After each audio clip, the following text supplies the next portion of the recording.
Mari kita simak dan dengarkanlah baik-baik. Kita mesti ingat kembali ke akar pola Ibrani yang benar. Karena di akar pola Ibrani yang benar, kita akan mendapatkan banyak kekayaan. Ya, banyak kekayaan yang dahsyat, yang luar biasa.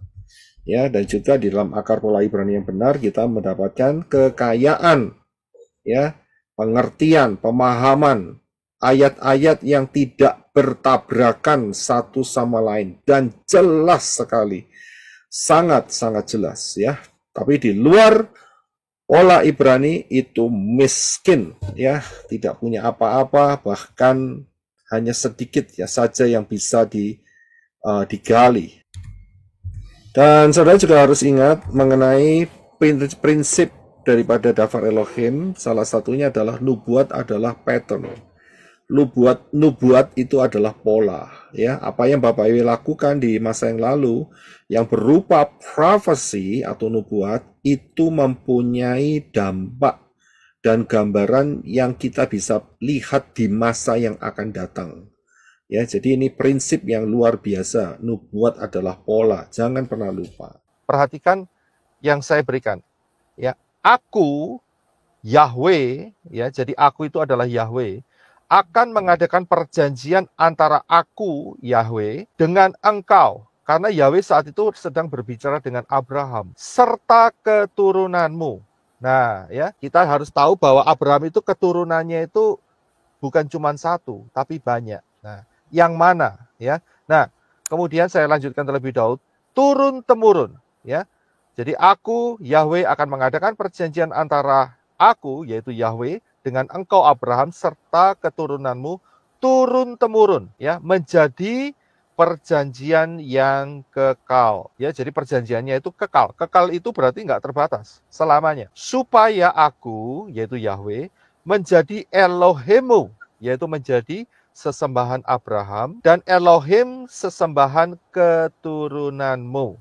Nah, kita akan lihat di dalam slide berikutnya, kita akan lihat Abraham itu punya 3 istri.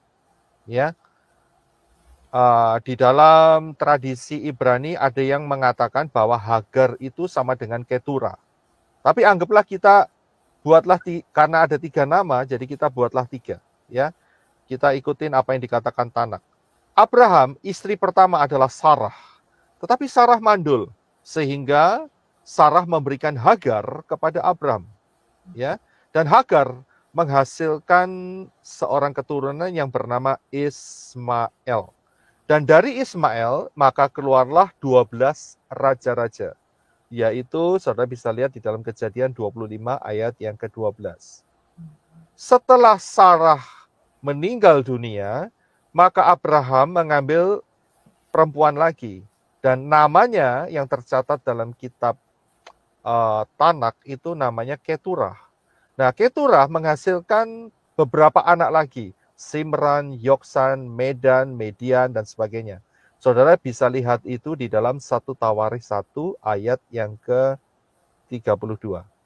Nah, sedangkan Sarah menghasilkan 1 anak, yaitu Ishak atau Yisak. Ya. Nah, Yisak melahirkan istrinya, maksud saya, anak kembar, yaitu Esau dan Yakov. Ya, anak kembar. Esau adalah bapak dari bangsa Edom, ya, bangsa Edom. Sedangkan Yakov namanya diganti oleh bapak Yahweh menjadi Yisrael atau Israel, ya, Yisrael itu yang betul, Yisrael.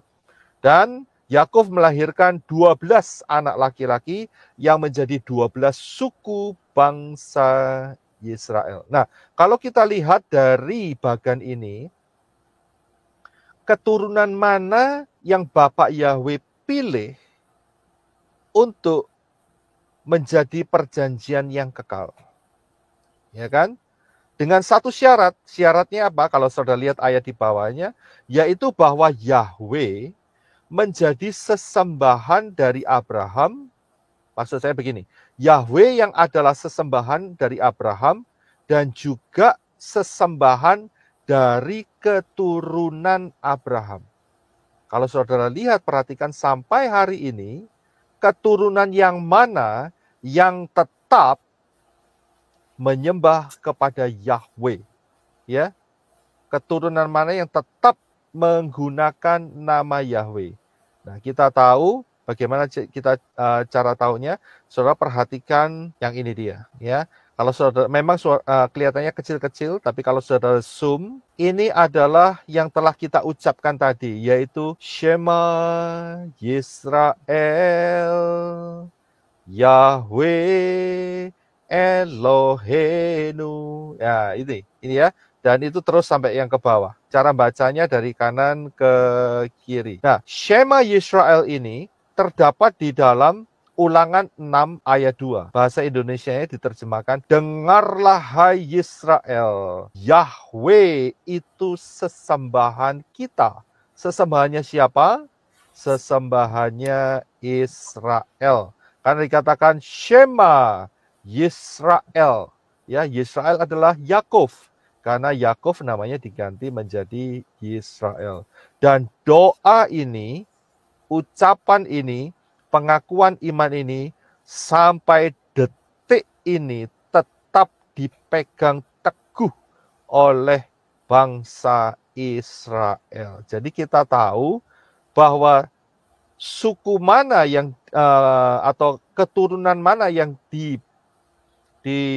dimaksudkan oleh Bapak Yahweh di sini tidak lain adalah bangsa Israel. Jadi ayat itu berbunyi demikian. Kejadian 17 ayat 7.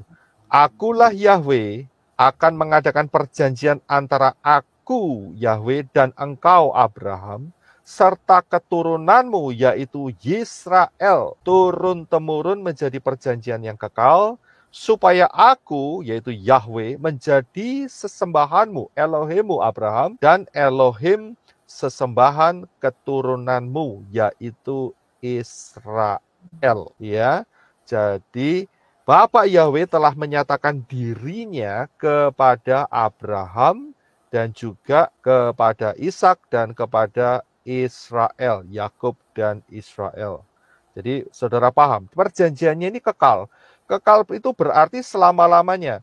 Apapun yang terjadi itu tidak menghalang-halangi perjanjian yang telah dibuat oleh Bapak Yahweh. Nah, karena itu kita harus camkan dalam pikiran kita bahwa agenda Bapak Yahweh itu adalah Israel, saudara. Ya, agenda Bapak Yahweh itu adalah Israel. Walaupun Israel saat itu masih di dalam pembentukan atau proses, tetap ya apa yang ada di mindset oleh Bapak Yahweh, di dalam pikiran Bapak Yahweh adalah Israel. Karena itu untuk melihat semua mengenai zaman akhir ini, kita tidak bisa lepas dari Israel.